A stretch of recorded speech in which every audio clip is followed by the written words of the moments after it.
আসসালামু আলাইকুম। সুখবর সুখবর সুখবর। জাকাত দানকারীদের জন্য সুখবর।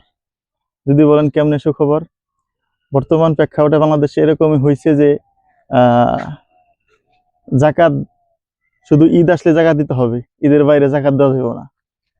এখন ঈদ চাইলে জাকাত দিতে হবে, আর জাকাত তো মানুষ দেয় শুধু কাপড়, লুঙ্গি। এরকম আমার একটা রিলেটিভ, সে জাকাতের আওতাভুক্ত হয়েছে, সে জাকাত দিতেছে। এই জন্য সেও এই কাপড় আর লুঙ্গি কেনার জন্য গেছে। এখন কাপড় আর লুঙ্গি কেনার জন্য গেছে, আর দোকানে যাওয়ার পরে দোকানদাররাই ওই যারা জাকাত দিব তাদের জন্য কাপড় আলাদা, লুঙ্গি আলাদা, দামও আলাদা।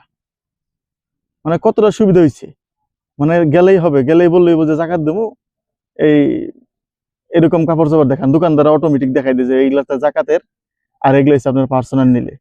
এখন আমার কথা হয়েছে যে জাকাত শুধু কেন ঈদ আইলে দেওয়া লাগবে? জাকাত তো শুধু ঈদ আইলে দেওয়া লাগবে এমন কোনো কথা না। আর জাকাত কেন আপনার কাপড় আর লুঙ্গি দিবেন? জাকাত হচ্ছে গরিবের হক। তার হকের টাকাটা সে যা মন চায় তাই কিনবে। সে কেন লুঙ্গি, সে কেন কাপড় কিনে কাপড় পরবো? কেন কাপড় দিব? যারা জাকাত দেবো কেন কাপড় দিব? জাকাতের টাকা যারা জাকাত পাইবো তাদের বাসায় নিয়ে পৌঁছে দিবেন। সে লুঙ্গি পিনবে না কাপড় পিনবে না খাবে, এটা তার ব্যাপার, এটা তো আপনাদের ব্যাপার না। আপনাদের সম্পত্তি থেকে যদি জাকাত দেওয়া ফরজ হয়, আপনারা জাকাত দিয়ে দিবেন। এটা তো অন্য কেউ আপনারা এইভাবে যে দান, তা তো না। এটা জাকাত, তাদের হক, এটা গরিবের হক। তাহলে আপনারা কেন কাপড় কিনে দিবেন? আর দোকানদারও কি সুন্দর, জাকাতের জন্য আলাদা কম দামি কাপড় রেখে দিছে, কম দামি লুঙ্গি রেখে দিছে। মানে এগুলা তো তারা জাকাতের জন্য ব্যস্ত আছে। মানে যারা জাকাত দিব তাদের জন্য সুবিধা হয়ে গেছে। 10-12টা কাপড় দিলে মনে করেন জাকাত হয়ে গেল না, নির্দিষ্ট পরিমাণ টাকা জাকাত দিতে হবে।